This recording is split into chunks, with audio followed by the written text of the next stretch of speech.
Hallelujah, जय मसीह की, praise the Lord. आज के नए दिन के लिए हम पिता परमेश्वर को धन्यवाद दें। आइए हम उनकी हुजूरी में आते हैं। आज के वचन के द्वारा हम परमेश्वर की आवाज को सुने। परमेश्वर का आत्मा हमारी सहायता करे वचन को समझने और उसमें चलने में। आज हम वचन के द्वारा जानते हैं कि परमेश्वर हमें क्या सिखाना चाहते हैं। आज का जो वचन है वो मत्ती की अंजील उसके 19वें अध्याय से है। 13 से लेकर हम 15 आयतों तक पढ़ेंगे। और यही जो हम आयत को पढ़ रहे हैं, ये अगर हम दूसरी जो अंजील हैं उनमें भी जाएं, मरकुस और लूका, वहां पर भी है। उस मरकुस के 10वें अध्याय में और लूका के 18वें अध्याय में। तो यहाँ पर हम देखते हैं कि कुछ लोग यीशु मसीह के पास बच्चों को लेकर आए हैं, बालकों को, कि वे उन पर हाथ रखें और प्रार्थना करें। पर चेले जो हैं उन्हें डांटते हैं। तब यीशु मसीह कहते हैं, बच्चों को मेरे पास आने दो, उन्हें मना ना करो, क्योंकि स्वर्ग का राज्य ऐसो ही का है। और वो फिर उन पर हाथ रखते हैं।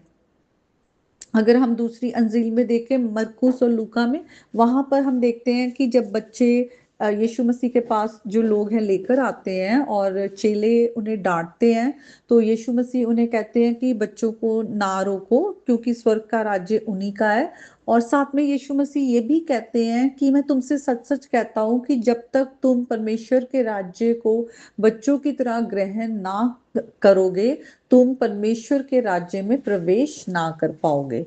तो आज के वचन के द्वारा हम दो बातों को सीखते हैं। आज हम यीशु मसीह के चेले हैं, हम अपने आप को चेले कहते हैं। आज हम यीशु मसीह के परिवार के मेंबर भी हैं। आज यीशु मसीह में विश्वास के द्वारा हम परमेश्वर की संतान हैं।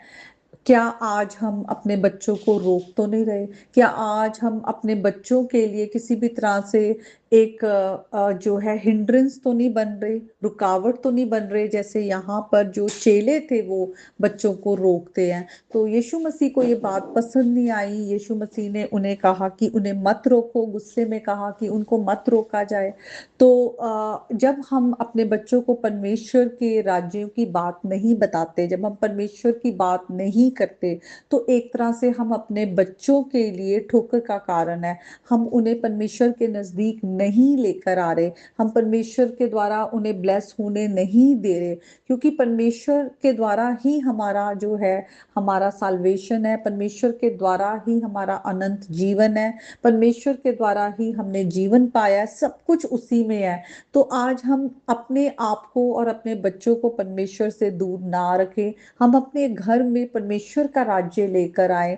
आज हम अब अपने बच्चों को प्रभु की बातें सिखाएं इंटेंशनली, क्योंकि अगर हम व्यवस्था विवरण की भी पुस्तक उसके 6वें अध्याय में जाएं, वहां भी लिखा है कि तुम अपने बच्चों के साथ, अपने बालकों के साथ परमेश्वर के जो वचन है उनको बांटना, उनके साथ बात करना, सोते उठते चलते फिरते उनके साथ परमेश्वर की आज्ञाओं को उनको सुनाना। तो ये बात बहुत जरूरी है कि हमारे बच्चों के जीवन में जो एक पूरी जनरेशन है वो हमारे हाथों में है, कि उनके अंदर हम वचन का बीज बोए। अगर आज हमारे बच्चे बड़े भी हो गए हैं और हमें लगता है कि आज वो हमारी सुन नहीं रहे, क्योंकि हमने छोटे होते से उनके साथ कभी वचन की बात नहीं की, या उन्हें ज्यादा कभी परमेश्वर के बारे में कुछ उनके साथ जिक्र नहीं किया है, तो अभी भी समय नहीं गया, अभी भी आज हमारी सांसें हैं, आज जीवन है। तो हम उनके लिए प्रार्थना कर सकते हैं। हम उनके लिए उनके साथ हम मिलकर प्रभु का वचन पढ़ सकते हैं। और खुदा के आगे हम ग्रेस मांग सकते हैं, खुदा की दया मांग सकते हैं कि वो हमारे बच्चों को अपने नजदीकी में लेकर आए। दूसरी बात मैं यहाँ पर आपसे कहना चाहती हूँ, जो खुदा का वचन हमें सिखाता है, कि यीशु मसीह ने कहा कि जब तक तुम खुद भी परमेश्वर के राज्य को बच्चों की तरह ग्रहण ना करो, तुम प्रवेश नहीं कर पाओगे। तो यहाँ पर बच्चे कैसे होते हैं? वो विश्वास करते हैं और वो नम्र होते हैं, भोले होते हैं। हमें भी परमेश्वर की आगे विश्वास के साथ आना है। हमें परमेश्वर के सबसे बड़े जो खुदा ने हमें गिफ्ट दिया है, प्रभु यीशु मसीह को अपने जीवन में ग्रहण करना है, अपने हृदय को खोलना है कि हम यीशु मसीह को अपने हृदय में ग्रहण करें, अपने पुराने जीवन को छोड़कर हमें प्रभु यीशु मसीह के द्वारा जो नया जीवन हमें मिलता है, धार्मिकता का है, जो पवित्रताई का है, उस जीवन में हमें चलना है, विश्वास के साथ यीशु मसीह को अपने जीवन में ग्रहण करना है। परमेश्वर का राज्य वहां ही है जहां पर परमेश्वर की उपस्थिति है। क्या आज हम अपने घरों को खोलते हैं कि हम परमेश्वर को अपने घरों में बुलाएं, जो कुछ भी हम करते हैं उससे परमेश्वर को महिमा दें, या हम अपने पाप के जीवन में ही बैठे हुए हैं, संसार में हम बैठे हुए हैं, जो हम करना चाहते हैं, जो हमें हम सिर्फ मृत्यु की ओर लेके जा रहा है। हम जिस समय में रह रहे हैं, समय कितना बुरा होता जा रहा है, कितना ईवल है। आज हमें कितना और जरूरी है कि हम परमेश्वर की नजदीकी में रहें, हम परमेश्वर से अपने आप को अलग ना करें। परमेश्वर से अलग होके कोई जीवन नहीं है।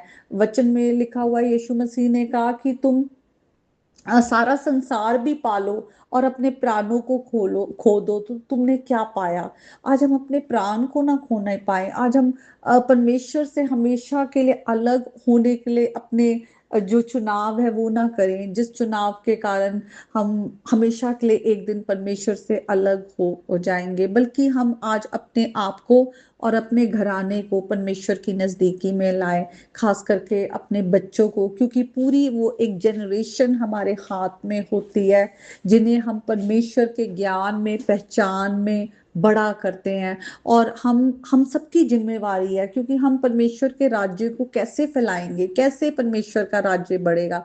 तभी बढ़ता है जब परमेश्वर को हम ऑनर करते हैं, वर्शिप करते हैं, परमेश्वर की बातों में चलते हैं, हम परमेश्वर के राज्य को फैलाते हैं, बढ़ाते हैं। जब हम सुसमाचार का प्रचार करते हैं, परमेश्वर के प्रेम को औरों तक लेकर जाते हैं, हम परमेश्वर के राज्य को बढ़ाते हैं। क्योंकि अगर हम संसार में देखें तो सिर्फ पाप बढ़ रहा है, क्योंकि लोग नफरत फैला रहे हैं, लड़ाई झगड़े कर रहे हैं, एक दूसरे को नीचा दिखा रहे हैं, मार रहे हैं, धर्म को लेकर लड़ रहे हैं, और हर हर एक तरह का गुनाह जो है हम संसार में देख रहे हैं, कि लोगों का आपस में एक दूसरे के प्रति कितनी कितनी नफरत है, टॉलरेंस ही नहीं है।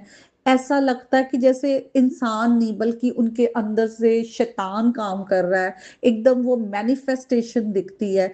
तो आज हम अपने घरों से शुरुआत करें। हर एक जो आज प्रभु को जानता है वो इंसान अपने घर में शुरुआत करे, कि अपने घर में परमेश्वर का राज्य लेकर आए, अपने आसपास परमेश्वर का राज्य लेकर आए, अपनी कलीसिया में परमेश्वर का राज्य लाए, और एक पूरी जनरेशन को तैयार करे कि वो परमेश्वर के डर में जिए, परमेश्वर से प्रेम करे, और परमेश्वर की आज्ञा को मानने वाले हो।